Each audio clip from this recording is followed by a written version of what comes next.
Сәлем достар, менің каналыма қош келдіңіздер. Мен бүгін сіздерге журналистиканың минустары туралы айтып беремін. Яғни журналистер көп айлық алады ма, олардың жұмысы оңай ма, қиын ба деген сұрақтарға бүгінгі видео барысында жауап табатын боласыз. Журналистикаға енді ғана келсеңіз, жас журналист болсаңыз, онда сізге график туралы ұмытқан жөн. Өйткені сенбі-жексенбі күндері сізде съемка болуы мүмкін, және сіз демалысты ұмытып, съемкада жүріп қалуыңыз ғажап емес. Және де кешкі 6-дан кейін де съемкалардың монтажына отыруға, оның мәтінін жазуға, ары қарай жұмысыңызды атқаруыңызға қалуыңызға болады. Оның барлығы да сіздің жұмысыңызға байланысты. Дегенмен сізде график болмайтындығына қазірден дайындала бергеніңіз жөн. Егер де сіз телевидениеда жұмыс істесеңіз, ол міндетті түрде солай болады. Ал егер сіз сайтта, газетте, тағы да басқа журналистиканың салаларында жұмыс істейтін болсаңыз, онда өзіңіздің графигіңіз болуы мүмкін. Ал егер сіз телевидениеда істесеңіз, онда сізде график болмайтынына қазірден дайындалыңыз. Өйткені бұл нәрсе журналистиканың ең үлкен минусы, яғни басқа қарапайым халық түнде демалып жатқан кезде, кешкі уақытта демалып жатқан кезде сіз жұмыс істеуіңіз мүмкін, немесе сенбі-жексенбі күндері барлығы демалып қыдырып жүрген кезде сіз жұмыста отырып өзіңіздің жұмысыңызды атқаруыңыз мүмкін. Сол себепті де осы бір графикке әрқашанда дайын болыңыз. Ал келесі кезекте негізі журналистиканың тағы да бір минусы ол жалақы деп ойлаймын. Себебі көбісі ойлайды, журналистер өте көп жалақы алады деп, бірақтан да олай емес.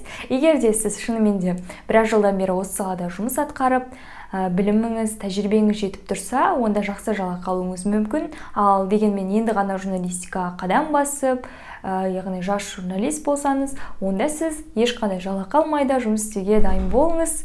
Олай дейтінім, кез келген журналист ең алғашында ол тегін жұмыс істеуден бастайды жұмысын. Яғни ол сізді журналистиканы бітіріп келгеннен кейін бірден сізді жұмысқа алып, сізге үлкен жалақы бере алмайды. Ең алдымен сіз тәжірибеден өтуіңіз керек, яғни тәжірибеден өту барысында ғана сізге жалақы тағайындалатын болады.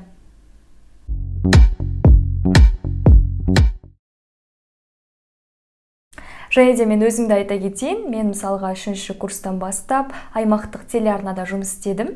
Мен ол жерде 2 ай көлемінде тегін жұмыс жасадым, яғни 2 ай көлемінде сол жерде тәжірибеден өттім. Ал 2 айдан кейін барып, мен жалақы ала бастадым. Бірақ сол кездегі менің жалақым небәрі 35 000 теңге болды. Әрине бұл енді аймақтық телеарна болғаннан кейін бізде сондай жалақы алып, сондай жалақыға біз жұмыс жасадық. Ал егер де сіз мысалға облыстық телеарнада немесе республикалық телеарналарда жұмыс істейтін болсаңыз, онда сіздің жалақыңыз одан кішкене жоғарырақ болуы мүмкін. Бірақтан да алғашында сіз бәрібір де өте төменгі жалақы алып қалуыңыз ғажап емес. Мысалға, негізі бізді көбінесе журналистер тәжірибесі жоқ деп оларға алғашында жалақы бермей жатады, ал кейіннен тәжірибесі өскен сайын оның да жалақысы өсіп жатады. Достар, журналистиканың тағы да бір минусы ол физикалық қауіпсіздік. Яғни сіз журналист болсаңыз, сізді қыз немесе ұл деп бөле алмаймыз. Яғни сіз кез келген жерде журналистсіз.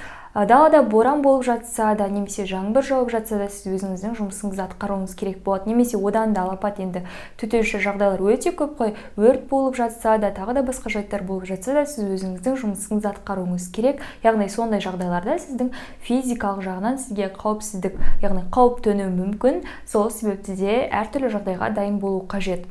Мысалы айтатын болсақ, Дания осы жылы Таразда жарылыс болды. Сол жарылыс кезінде Данияр Әлімқұл дейтін журналист сол жарылыс болған жерден репортаж жасаған болатын. Біріншіден енді ол жерде жарылыс болды, ол кісінің өзіне де әртүрлі физикалық қауіп төнуі мүмкін еді. Яғни ол нәрседен ол журналист болғандықтан қорққан жоқ, өзінің қызметін атқару үшін сол жерде жүріп репортажын түсірген болатын. Ол бірінші нәрсе, ал екіншіден ол журналист сол жерде ол нәрсені түсірген үшін, репортаж жасаған үшін, халыққа ақпарат таратқан үшін оған іс қозғалған болатын, оны тергеп, сот амалдары жүргізіп, бірақтан да кейіннен журналист ақталып шықты, өйткені ол барлық заңдарды біледі, яғни заң аясында ғана ол жұмыс жасаған. Егер де сіз мысалға сондай жарылыс орнына немесе митингіге тағы да басқа жайттарға баратын болсаңыз, онда алдын ала сіз заңдардың барлығын біліп, тек қана заң жүзінде ғана ақпарат таратуға міндеттісіз. Сол себепті де достар, ең алдымен заңдарды меңгеру керек сізге, және де әртүрлі нәрсеге дайын болу керек. Мысалға сіз митингке барып қалатын болсаңыз, онда сіздің жұмысыңыздың атқаруына кедергілер келтіріп қалуы мүмкін, түрлі жағдайлар болуы мүмкін. Сол себепті де кез келген жайтқа дайын болыңыз, және де әрқашанда өзіңіздің қауіпсіздігіңізді ұмытпаңыз. Және осы нәрсе, мен ойымша, журналистиканың минустарының бірі. Журналистердің бойында болу керек нәрсе ол жауапкершілік деп ойлаймын. Негізі бұл нәрсені журналистиканың минусы деп те айтуға болмайды, өйткені мысалға журналистерге осындай бір құрал берілген, яғни олар үлкен жауапкершілік арқылы халыққа ақпарат таратады. Бірақтан да сол ақпаратты тарату барысында олар ешқандай өтірік қоспауы керек, және ешқандай өзінің ойын бермеу керек, ойын айтпауы керек. Мысалға, көбі адамдар, басқа салада жұмыс істейтіндер, олар өздерінің ойын айтуға құқылы. Ал біз журналистерге ондай құқық берілмеген, яғни біз өзіміздің ойымызды айта алмаймыз. Егер де сіз мысалға өзімнің ойымды айтамын, өзімнің ойымды ашық білдіргім келеді дейтін болсаңыз, онда сіз журналист емес, блогер болсаңыз болады. Өйткені блогерлер ол өздерінің ойын айта алады, ал журналистер олар ешқашанда өзінің ойын айта алмайды.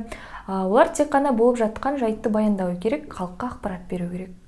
Сонда ғана олар өздерінің жұмысына жауапкершілікпен қараған болады. Ал егер сіз өзіңіздің ойыңызды айтатын болсаңыз, сіздің ойыңыз мысалы дұрыс болмай қалуы мүмкін. Ондай жағдайда онда сізге түрлі жазалар қолдану мүмкін. Сол себепте де өзіңіздің ойыңызды айтпауыңыз керек. Кез келген ақпаратқа үлкен жауапкершілікпен қарау керек, өйткені сіз таратқан ақпарат бүкіл республикаға, тіпті ол шетелге де тарауы мүмкін. Сол кезде сіз таратқан бір ғана жалған ақпараттың өзі сізге неше түрлі проблемалар алып келуі мүмкін. Немесе сіз бір әріптен, немесе бір сөзден қате кету арқылы өзіңіздің жұмысыңыздан айырылып қалуыңыз мүмкін. Сол себепті де барлық іске үлкен жауапкершілікпен қарау керек.